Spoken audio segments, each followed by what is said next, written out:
Lockdown लग चुका था एंड बहुत सारा साल हो चुके थे मुझे गेमिंग करते हुए। अब ये जो 2 साल बीते ये भी पूरा गेमिंग करने में बीते, बेड पे पड़े-पड़े, ना कुछ वर्कआउट करना है। एंड मैं बेसिकली मेरे को यूट्यूब पे फोमो हो रखा था, फ़ियर ऑफ मिसिंग आउट, कि गेमिंग की भी सारी वीडियो देख लेनी है, सेल्फ इम्प्रूवमेंट संदीप महेश्वरी, इनकी भी वीडियोस देख लेनी है। हालाँकि ये चीज़ सही थी मेरे अंदर कि मैं थोड़ी-सी उस टाइम पे सेल्फ इम्प्रूवमेंट की किक लगा चुका था, मोमेंटम बन रहा था धीरे-धीरे। तो उससे मुझे अब बहुत ज़्यादा बेनिफिट हो रखा है। लेकिन गेमिंग बहुत ज़्यादा करने की वजह से मेरी सोशल स्किल बिल्कुल डेड हो चुकी थी। फिर लॉकडाउन ख़त्म होता है, उसके बाद 8th क्लास भी मेरी ऑलमोस्ट पूरी की पूरी गेमिंग में ही बीती है। मैं फ़ेल होते-होते बचा था उसमें 8th क्लास में। इंटरेक्शन मेरे ज़ीरो थे लोगों से, आस-पास कोई मिलता था उससे भी गेमिंग की बात ही होती थी हल्की-मुल्की, जितना मुझे आता है। गेमिंग में कपड़े खरीद के बहुत ज़्यादा अपने आप को अच्छी इंसान सोच रहा था, लेवल अप कर रहा था उसके अंदर, लेकिन रियल लाइफ में ज़ीरो अंडा बिल्कुल।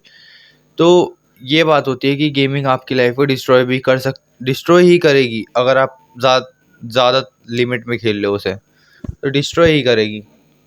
लेकिन बात आते हैं फिर से सोशल स्किल के ऊपर। तो मेरी सोशल स्किल ज़ीरो अंडा हो चुकी थी जैसे मैंने बताया, तो उसको मैंने कैसे इम्प्रूव करा? सर्वप्रथम मैं 9th क्लास में आया, फिर उसके बाद मुझे पता चल चुका था कि मैं गेमिंग तो अभी एकदम से छोड़ नहीं सकता, क्योंकि मुझे बहुत ज़्यादा पसंद है और मुझे छोड़नी भी नहीं थी। तो ये प्रोसेस चलता रहा है मेरा 10th क्लास तक गेमिंग करने का। 10th क्लास में मेरी गेमिंग छूट गई है और मुझे ऑलमोस्ट 2 साल होने वाले हैं गेमिंग छोड़े हुए। लेकिन बात सोशल स्किल की आती है, तो जो मैंने 9th क्लास में अप्लाई करना शुरू किया, क्योंकि कोई बात करना चाहता नहीं था नर्ड वाले बच्चे से जो केवल गेमिंग की बातें करता है। कुछ फ़नी जोक आते नहीं थे करने, कुछ भी, सब कुछ भूल चुका था। पहले बचपन में मेरी सोशल स्किल बहुत अच्छी थी, लेकिन इस टाइम तक आते-आते बहुत ज़्यादा डिस्ट्रॉय हो चुकी थी। तो मैंने ट्राई करा कि अब खुद ही बोलना पड़ेगा। तो मैं नए-नए पॉइंट उठा के आने लगा, मैं पढ़ने लगा बेसिकली। अब स्कूल में ऐसा होता है कि आप लोग पढ़ रहे हो ना, तो आप लोगों से खुद लोग कनेक्शन सा बना लेते हैं। वो अपने फ़ायदे के लिए बना रहे हैं, वो अलग बात है कि हाँ, पेपरों में बता देगा कुछ या वो कर देगा। लेकिन आप लोगों से लोग नए-नए कनेक्शन बनाते हैं, लोग आपसे आके पूछते हैं कि ये वाला क्वेश्चन कैसे हुआ है, ये वो। सबके स्कूल में अलग-अलग बात है, मेरे में तो ऐसी थी। तो मेरे गर्ल्स में भी, बॉयज़ में भी सब दोस्त बनने लगे बेसिकली। 10th में आते-आते मैंने सेल्फ इम्प्रूवमेंट स्टार्ट कर दी, अपनी बॉडी पे वर्क करने लगा। इससे बेनिफिट क्या हुआ कि हमारे स्कूल में ना आर्म रेसलिंग बहुत लोग करते थे। अब मैं जब 9th क्लास में मैंने पहली बार लड़ा था पंजा, तो उस टाइम पे मैं हार चुका था। सबसे हार रहा था, एक भी बच्चा ऐसा नहीं था जो मुझे हरा नहीं सकता, ऐसे ऐसे फेंक देता था मेरा हाथ। मैं सोच रहा था भाई ये बहुत ज़्यादा मज़बूत है। फिर आया मैं 10th क्लास में, ज़्यादा महीने नहीं हुए थे, कुछ फ़र्क नहीं था। एक जिम करने वाला बंदा था, केवल हमारी क्लास में एक ही जिम करने वाला बंदा था। तो मैं आया 10th क्लास में, उसके बाद मैंने ऑलमोस्ट ऑलमोस्ट क्या सभी को हरा दिया मैंने पंजे में। उसके बाद और ज़्यादा अच्छे बेटर दोस्त मिलने लगे। ये सेल्फ इम्प्रूवमेंट का जादू होता है कि आप लोग इम्प्रूव कर रहे हो अपनी लाइफ में, तो आप लोगों के आसपास खुद ही एक ऑरा बन जाता है और आप लोग अट्रैक्ट करने लग जाते हो लोगों को। तो काफ़ी सारे लोग फिर जानने लगे आस-पास, फिर पहले ही क्लास में शुरू हुआ। उसके बाद धीरे-धीरे मैं बाहर पार्क में जाने लगा। मेरे 2 दोस्त थे, जो मुझे ना बचपन से लेके अभी तक यहाँ के पार्क का भी नहीं पता था कि आस-पास कौन-सा पार्क है, कैसा है। लेकिन अब मैं आस-पास हर जगह घूम चुका हूँ। मैं घर से बाहर ही नहीं निकलता था पहले। तो वे 2 दोस्त थे सिर्फ़ जो यूट्यूब का काम करते थे, अब भी करेंगे भाई शायद आगे भी वे। तो यूट्यूब का काम करते तो वे लेके गए मुझे कि आजा ऐसा कंटेंट क्रिएट करेंगे। मुझे उसमें बिल्कुल भी मज़ा नहीं था, लेकिन मुझे सीखना था काइन मास्टर चलाना, तो मैं उनके साथ गया। फिर उसके बाद मुझे वो पार्क दिखा कि यहाँ पे पार्क भी है आस-पास। फिर हमने ऐसे ही जस्ट घूमना शुरू करा उनके साथ, मुझे 2-3 दिन हुए होंगे गए हुए। फिर उसके बाद मैंने जाना छोड़ दिया। फिर उसके बाद जो मेरे स्कूल के दोस्त थे, वे फिर से मेरे साथ आए, मतलब ये कह रहे घूमने चलेंगे। तो मैं उनके साथ घूमने गया और मैं गया कहाँ? पार्क, उसी वाले में। और हम घूमते, घूमते, घूमते, घूमते पहले दिन ऐसा होता है ना कि नवे बंदे तो मिलेंगे लेकिन उनसे बात नहीं हो पाएगी, क्योंकि यहाँ पे बटरफ्लाई हार्ट बीट बढ़ती है। तो हम दूसरे वाले पार्क में भी 2-3 दिन में हमने दूसरे वाला पार्क भी खोज लिया और हम यहाँ पे आसपास घूमने लगे।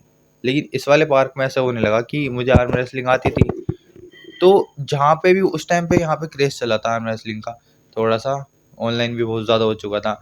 तो जैसे ही कोई बंदा दिखता था पंजा लड़ाने के लिए, चाहे मैं उससे हार जाऊँ लेकिन मैं फिर भी लड़ता था उससे कि भाई आजा पंजा लड़ेंगे। इससे होता क्या था, मैं हारूँ या जीतूँ लेकिन उससे उसका नाम पूछ लो या कुछ कनेक्शन बन जाता था। आप लोग एक दूसरे का फेस देख लेते थे बेसिकली कि ये बंदा आर्म रेसलिंग करता है और मैंने इससे कभी बात करी है, तो वो बंदा आप लोगों से थोड़ा सा कनेक्शन बना लेता है।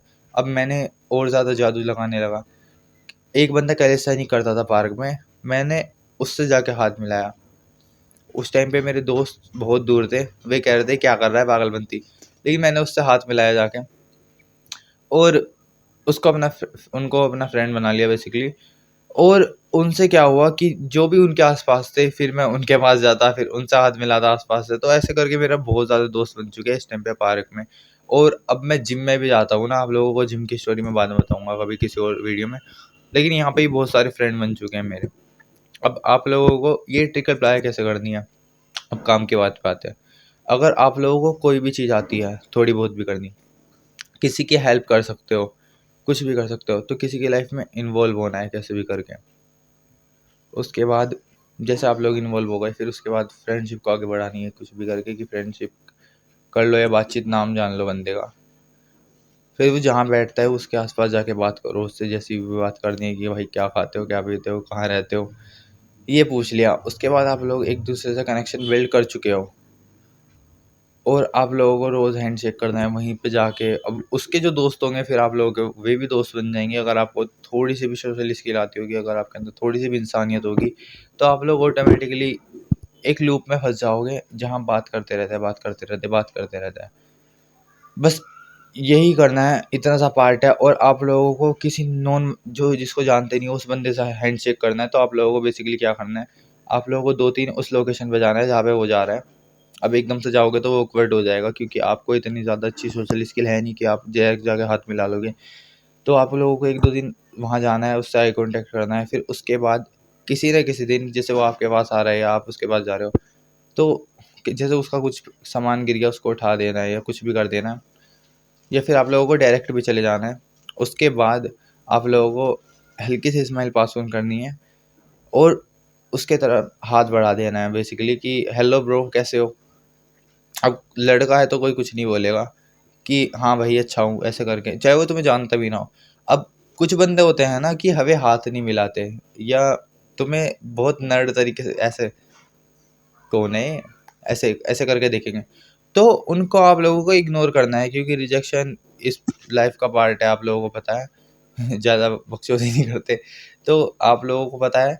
तो 1-2 बंदे ऐसे मिलेंगे जो आप लोगों का हाथ नहीं मिला रहे या आप लोगों को बहुत अजीब तरीके से देख रहा है, तो उन्हें इग्नोर करना है। बाकी जो 90% लोग हैं जो आपको हाथ मिला रहे हैं, कह रहे कैसे हो भाई आप भी, या हाथ मिला के कह रहे अच्छा हूँ मैं भाई आप बताओ, ऐसे लोगों पे ज़्यादा फोकस करना है। आप लोगों को ऐसे की ज़्यादा डिमांड करनी है, क्योंकि कुछ ना कुछ पर्सन ऐसे मिलेंगी जो आप लोगों को हैंडशेक नहीं करना चाहते, या आप लोगों से बहुत ज़्यादा अजीब तरीके से देखेंगे आपको। इन लोगों को इग्नोर करना है, वरना ये अगर आप लोग इनके बारे में सोचते रहोगे तो कभी आगे आप लोग ग्रो नहीं कर पाओगे। तो मिलते हैं किसी नेक्स्ट सोशल स्किल वाली वीडियो में। Thanks for watching.